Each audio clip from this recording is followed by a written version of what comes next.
आप सभी लोग इस बात को जरूर गौर करते हुए कि जैसे जैसे 2024 के लोकसभा चुनाव का टाइम नजदीक आते जा रहा है, वैसे वैसे हमारे प्राइम मिनिस्टर मोदी जी समय समय पर कुछ नए नए प्रस्ताव लाने की बात करते रहते हैं। कभी कहते हैं कि हम यूसीसी को लागू करने जा रहे हैं, जिसके बाद सभी जाति धर्म के लोगों के लिए एक समान नियम कानून होगा। आजकल हम देख रहे हैं कि यूनिफॉर्म सिविल कोड के नाम पर ऐसे लोगों को भड़काने का काम हो रहा है। तो कभी कहते हैं कि हम एक देश और एक चुनाव वाले प्रस्ताव को लागू करने जा रहे हैं, जिसके बाद सांसद के लोकसभा और राज्यसभा दोनों का चुनाव एक ही साथ होगा। वन नेशन वन इलेक्शन सिर्फ एक चर्चा का विषय नहीं है, बल्कि ये भारत की जरूरत है।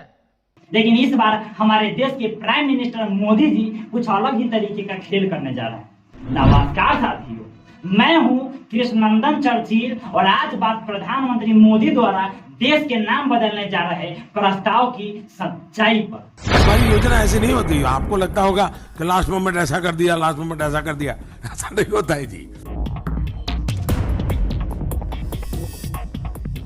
No, India, that is Bharat. It is there in the constitution. Skill India कौन लाया था नाम? मुझे पता है ना। डिजिटल इंडिया किसने कहा था?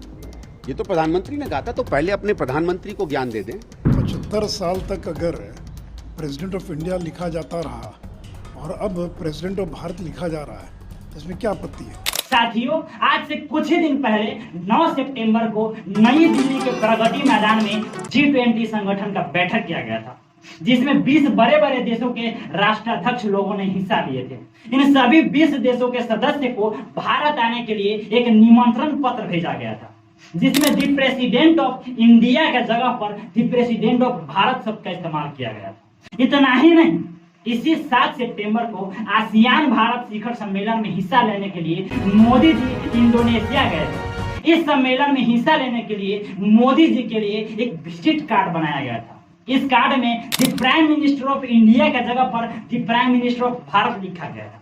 लेकिन अचानक से ऐसा क्यों कर दिया गया? आज से कुछ समय पहले तक तो सब कुछ ठीक ठाक चल रहा था। वो चाहे भारत सरकार का ऑफिशियल वेबसाइट हो, भारतीय रुपया हो या भारतीय पासपोर्ट ही क्यों ना हो, हर जगह तो गवर्नमेंट ऑफ इंडिया ही लिखा रहता था। भले ही हिंदी में भारत सरकार लिखा रहता है, लेकिन इंग्लिश में गवर्नमेंट ऑफ इंडिया ही लिखा रहता है ना। परंतु इस बार भारत को इंग्लिश में भी इंडिया ना लिखकर भारत ही लिखा गया है। क्यों? कहीं हमारे देश के नाम से इंडिया को हटाकर सिर्फ भारत ही तो नहीं कर दिया गया? इन सभी चीजों को समझने के लिए हमें थोड़ा सा राजनीति को समझना। दरअसल कांग्रेस की पार्टी में 2004 से ही यूपीए नाम का एक राजनीतिक गठबंधन था, जिसमें 16 से ज्यादा राजनीतिक दल शामिल थे। इसी यूपीए गठबंधन की वजह से 2004 से लेकर 2014 तक देश में कांग्रेस का सरकार रहा। उसके बाद भ्रष्टाचार की वजह से धीरे धीरे यह यूपीए गठबंधन कमजोर होता गया। लेकिन 2024 के लोकसभा चुनाव को ध्यान में रखते हुए कांग्रेस के अलावा 26 अन्य विपक्षी दलों ने एक साथ मिलकर एक महागठबंधन का निर्माण किया, जिसका नाम यूपीए से बदलकर इंडिया यानी Indian national developmental inclusive alliance रखा गया। और यह नारा दिया गया कि जुड़ेगा भारत, जीतेगा इंडिया। जिसके जवाब में बीजेपी ने कहा कि कांग्रेस के गठबंधन यूपीए का कुकर्म लोगों को याद न आए, जिसके वजह से कांग्रेस ने अपने यूपीए गठबंधन का नाम बदलकर इंडिया रख दिया है। और इतना बड़ा नाम रखा है कि लोग उसके सारे पिछले कुकर्मों को भूल जाए। इसके बाद भी जब कांग्रेस ने इस बात पर कुछ नहीं बोला, तो बीजेपी ने देश के नाम से इंडिया शब्द को ही खत्म करने का फैसला कर लिया। उनका कहना है कि अब आप देश को सिर्फ भारत कह सकते हैं, इंडिया नहीं। इंडिया के अलावा आप देश को अन्य किसी भी नामों से संबोधित कर सकते हैं, जैसे कि आर्यवर्त, भारतवर्ष, हिंद, हिंदुस्तान, भारत खंड। इन सभी नामों से आप भारत को संबोधित कर सकते हैं, लेकिन अब आप भारत को इंडिया नहीं कह सकते। लेकिन क्या किसी देश के नाम को बदलना इतना आसान बात है क्या? देश के नाम को छोड़िए, अगर आपके आधार कार्ड का नाम ही गलत हो जाता है तो उसे सुधरवाने के लिए ना जाने आपको अपने ब्लॉक के कितने चक्कर लगाने पड़ते हैं। ठीक उसी प्रकार कि जब कोई लड़का किसी लड़की के पीछे पड़ा रहता है तो उसके कोचिंग से लेकर उसके घर तक वो कहाँ खाना खाती है, कहाँ मार्केट जाती है, यहाँ तक कहाँ टॉयलेट जाती है, सारा सब पता करता रहता है ना, उसके इर्द गिर्द घूमता रहता है। इसी तरह हम लोग आधार कार्ड के नाम को सुधरवाने के लिए ब्लॉक के चक्कर काटते रहते हैं, फिर भी नहीं सुधर पाता। तो किसी साइबर कैब वाले के पास जाते हैं जो 100-200 रुपया लेता है और गलत नाम को सुधार कर देता है। छोटे से आधार कार्ड के नाम को सुधरवाने में इतने सारे झमेले करने पड़ते हैं, 100-200 रुपया खर्चा करना पड़ता है, तो सोचिए एक देश के नाम को बदलने में कितने दिक्कतों का सामना करना पड़ेगा। हालांकि भारत ऐसा पहला देश नहीं है जो अपना नाम बदलने जा रहा है।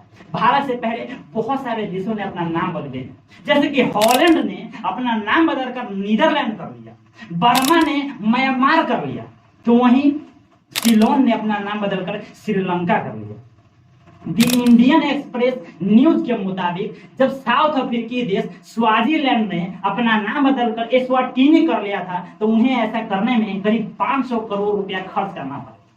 किसी और देश का क्यों एग्जाम्पल ले, अपने ही भारत का बात कर लेते हैं।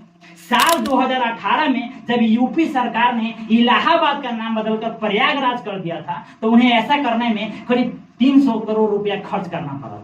इसी तरह से अगर इंडिया का नाम बदला जाता है तो ऐसा करने में देश को करीब 14,000 करोड़ रुपया खर्च करना पड़ेगा। अब आप लोग सोच रहे होंगे कि बस देश के नाम को बदलने में 14,000 करोड़ रुपया खर्च करना पड़ेगा, हाउ, कैसे? डोंट वरी, सब कुछ बताते हैं आपको। अगर देश का नाम बदलता है तो सबसे पहले देश के सभी नोटों पर लिखे रिजर्व बैंक ऑफ इंडिया को बदलकर रिजर्व बैंक ऑफ भारत करना पड़ेगा। जितने भी सरकारी डॉक्यूमेंट्स हैं, वो चाहे आधार कार्ड हो, पैन कार्ड हो या वोटर आईडी हो, जो भी हो, उस पर लिखे गवर्नमेंट ऑफ इंडिया को चेंज करके गवर्नमेंट ऑफ भारत करना पड़ेगा। और ये सब कोई 1-2 दिन में संभव नहीं है, ऐसा करने में साल भी लग सकते हैं और ना जाने कितने हजार करोड़ रुपए खर्च करने पड़ सकते हैं। इतना ही नहीं, अगर इंडिया का नाम चेंज होता है तो हमारे भारतीय संविधान में भी संशोधन करना पड़ेगा। पूरे संविधान में जहां जहां इंडिया शब्द का इस्तेमाल किया गया है उसे चेंज करके भारत करना पड़ेगा, जो कि एक बहुत ही मुश्किल काम है। लेकिन मुझे नहीं लगता कि अपने देश का नाम चेंज किया जाए, क्योंकि आज से कुछ ही महीना पहले मोदी जी बोल रहे थे कि हम यूसीसी यानी कि यूनिफॉर्म सिविल कोड को लागू करने जा रहे हैं। अगर आप ये नहीं जानते हैं कि यूसीसी क्या है तो मैंने इस पर अपना एक फुल वीडियो बना चुका है, आपको इस वीडियो का लिंक डिस्क्रिप्शन बॉक्स में मिल जाएगा या आपको यह वीडियो इस वीडियो के एंड में मिल जाएगा, आप वहां से देख सकते हैं। तो चलिए इस बात में हम पुनः वापस आते हैं। आज से कुछ महीना पहले मोदी जी बोल रहे थे कि हम यूसीसी को लागू करने जा रहे हैं, जिसके बाद देश के सभी जाति धर्म के लोगों के लिए एक समान नियम कानून होगा। लेकिन ये यूसीसी का फाइल अभी पेंडिंग में ही पड़ा हुआ है। फिर बोल रहे थे कि हम एक देश और एक मतदान वाले प्रस्ताव को लागू करने जा रहे हैं, और ये फाइल भी अभी पेंडिंग में ही पड़ा हुआ है। इस तरह के ना जाने कितने सारे प्रस्ताव लाने की बात कर रहे थे, लेकिन आज तक एक भी प्रस्ताव लागू नहीं हो पाया। बस झूठे मूठे प्रस्ताव लाने की बात करते रहते, ताकि देश की जनता इन्हीं सब सवाल जवाब में उलझा रहे। कोई मणिपुर हिंसा पर सवाल ना पूछे, कोई देश की महंगाई पर सवाल ना पूछे, कोई देश की बेरोजगारी पर सवाल ना पूछे।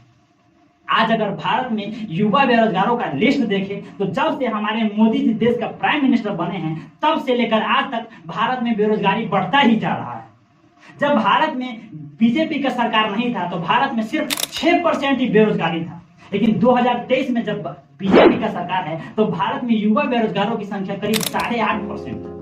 2005 में जब भारत में कांग्रेस का सरकार था तब भारत में महंगाई सिर्फ 4.5% ही था, लेकिन आज 2023 में जब बीजेपी का सरकार है तो भारत में महंगाई करीब 6.5% है, जो कि पहले की तुलना में बहुत ज्यादा है। बेरोजगारी और महंगाई को दूर करने के बजाय हमारे मोदी जी देश का नाम बदलने पर लगे।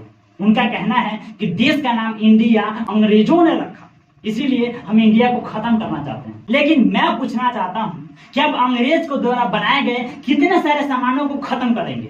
क्या आप इस हावड़ा ब्रिज को तोड़कर हटा देंगे जिसे अंग्रेजों ने बनवाया था?